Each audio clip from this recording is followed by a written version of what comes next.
C'est Sébastien F, 46 ans, agriculteur. Ayant pratiqué le foot pendant de nombreuses années et présentant des antécédents d'entorse de cheville bilatéralement de stade 1 et 2, il a été vu en septembre pour ma part pour des douleurs en regard du tendon d'Achille gauche depuis plusieurs semaines avec une importante tension musculaire de la chaîne musculaire postérieure bilatéralement, de discrètes douleurs sous l'aponévrose plantaire à droite. Il présente des antécédents de lombalgie dans la famille. Il porte des corrections plantaires depuis 2018, ayant nécessité déjà plusieurs réglages, et il est suivi en ostéopathie et en kinésithérapie. Euh, il présente à l'examen clinique une douleur à la palpation et au passement du tiers inférieur du tendon d'Achille à gauche, ainsi qu'en regard de l'insertion de l'aponévrose plantaire droite. Il n'a pas d'examen complémentaire récent. Il y a déjà eu écho et IRM il y a 2 ans. Il a une morphologie de type pied creux bilatéral de stade 2/3 avec une pronation dynamique majorée à gauche et une instabilité dynamique en phase plantigrade. Il présente des douleurs persistantes à la pratique professionnelle après 6 mois de port de correction et de traitement kiné et d'ostéo.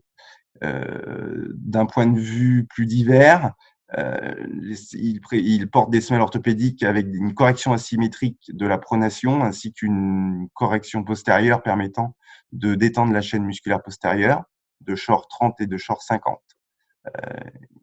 J'ai pas de précision complémentaire sur la rééducation. J'ai pas de retour de l'ostéopathe et le médecin traitant ne sait pas quoi faire pour qu'il n'ait plus de douleur à la pratique professionnelle. Voilà, donc messieurs, j'aimerais bien avoir votre avis sur ce sujet qui, pour moi, voilà, ça fait un peu plus de 6 mois que ça traîne et que je ne trouve pas de solution définitive et efficace pour qu'il puisse travailler sans symptomatologie. Ok. Est-ce qu'il y en a un de vous trois qui… Voilà, Pierre, vas-y. Qui commence. Tu parlais d'une asymétrie. Ton asymétrie, elle est juste en termes de pronation? Oui. C'est le côté qui est plus en pronation que l'autre? Le côté gauche. Côté gauche? Ok. Alors, c'est une pronation que je retrouve essentiellement à la dynamique, pas à la statique. Ta statique pelvienne, elle est comment? Elle est équilibrée. Équilibrée. Et ces douleurs de tendon d'Achille, je vais me permettre de prendre la parole, donc j'ai une réoculée. Ces douleurs, elles sont apparues suite aux entorses ou c'est juste des antécédents? C'est juste des antécédents, parce qu'elle date d'il y a plus de 10 ans. D'accord. Et est-ce qu'on a donc on n'a aucun retour sur le travail qui a été fait par les kinés sur cette pathologie-là? Et ce serait peut-être déjà un premier axe, c'est de rentrer en relation avec les kinés qui ont pratiqué quel type de rééducation? Est-ce qu'il a eu des ondes de choc, cette personne-là? Est-ce que il a eu une normalisation de l'astragale pour les yeux, talus pour les ailes? Car souvent, effectivement, dans l'entorse, on a une intériorisation qui peut donner des choses assimilées à un carrefour postérieur. Est-ce qu'on a vérifié que c'était pas un carrefour postérieur plutôt qu'une tendinopathie propre du tendon d'Achille? Les examens complémentaires d'il y a 2 ans, donc j'ai pas ça n'a pas été vu aux derniers examens complémentaires, mais ils sont pas récents effectivement. Donc on est parti sur le même diagnostic qu'il y a 2 ans effectivement. Parce que là, la symptomatologie du tendon d'Achille, elle dure depuis combien de temps, Guillaume? Là, en fait, moi, je l'avais vu déjà en 2018 pour une tendinopathie d'Achille qui avait déjà été rééduquée et appareillée avec un réglage et une thérapeutique un peu longue à se mettre en place. Et quand je l'ai revu en septembre 2019 pour une récidive pour lui les mêmes symptômes, donc au niveau de l'examen, on est bien sur une douleur à la palpation du tendon d'Achille, donc on est reparti sur le même diagnostic. Donc là, c'est resymptomatique depuis septembre 2019. Alors, il y a eu une amélioration avec la rééducation, avec la normalisation ostéopathique, avec la correction orthopédique, mais voilà, il persiste aujourd'hui une douleur à l'activité professionnelle. Et là, on ne sait pas comment réorienter ou quoi faire de plus. parce que là, il y a eu un diagnostic posé en 2018 avec une efficacité partielle du traitement fonctionnel, une récidive en septembre 2019 et là, un peu en bout de piste sur le traitement fonctionnel. Pour Oui. moi, il faudrait déjà s'assurer d'une chose, qu'on parle bien toujours du même diagnostic. Est-ce que cette tendinopathie non fissuraire n'est pas devenue fissuraire? Donc, on n'a pas le choix que de passer par des examens complémentaires qui permettraient aussi, comme disait Rio, de faire la part des choses avec un diagnostic différentiel type carrefour postérieur. Moi, je referais des clichés radiologiques en charge qui auraient l'avantage d'être dans le dossier à un instant T et de pouvoir suivre notre malade dans le futur. Et puis surtout une IRM à la recherche d'une tendinopathie fissuraire de l'Achille.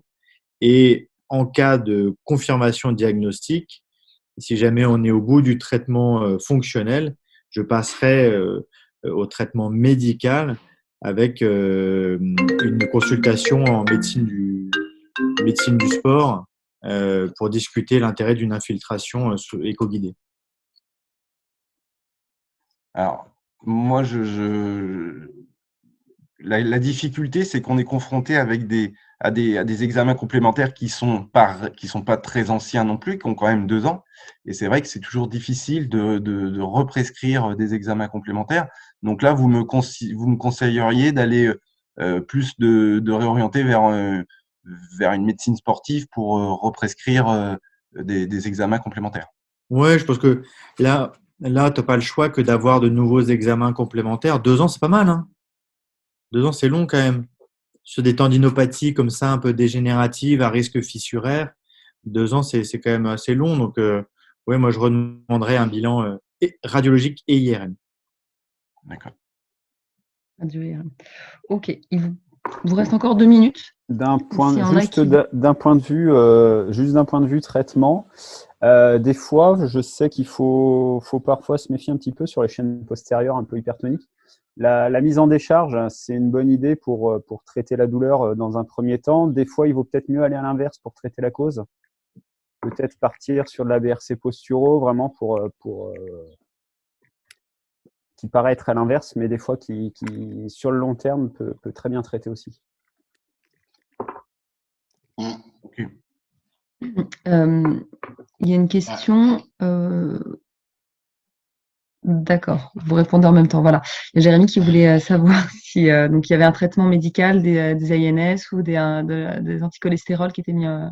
Après, le traitement médical, c'est ce que mettrait en place le médecin du sport, mais ça fait suite et c'est concomitant au traitement fonctionnel. C'est-à-dire qu'il ne faut pas qu'il arrête son traitement podo, il ne faut pas qu'il arrête sa rééducation et il faut que c'est une pierre de plus à l'édifice, quoi.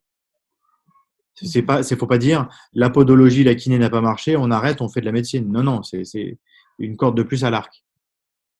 Moi, j'ai une question au masseur kiné. Est-ce qu'il y a une prise en charge particulière justement en attente de ces rendez-vous qui peuvent être longs, de la réalisation de ces examens complémentaires qui risquent de durer aussi?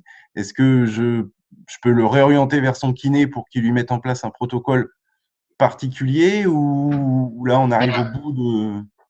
Déjà, il faut s'assurer de savoir quel traitement quelle rééducation a été pratiquée. S'il a été chez un kiné qui lui a fait que de la physio, on risque d'être juste un peu limité. Après, je suis assez d'accord avec le fait qu'après 2 ans, il faut repasser les examens complémentaires de type radio, de type IRM. J'aurais tendance à accélérer le mouvement parce que l'IRM, parfois, est un peu long à obtenir. La radio, sur les parties molles, peut-être, va pas nous indiquer d'un point de vue prise en charge, nous kinés, des choses qui vont nous permettre de nous réorienter très rapidement. J'aurais eu tendance à dire pourquoi pas une échographie pour aller voir si effectivement maintenant avec les progrès de l'imagerie, on peut avoir effectivement une zone qui est encore en action, voir effectivement un début de fissure sur cette échographie-là et on aura plus de chances d'obtenir cet examen complémentaire très rapidement et pouvoir se réorienter. En fonction de ça, je pense que s'il y a un syndrome fissuraire, il faut effectivement bannir tout ce qui est onde de choc et ça peut expliquer que les douleurs soient persistantes si le kiné utilise ce type de traitement.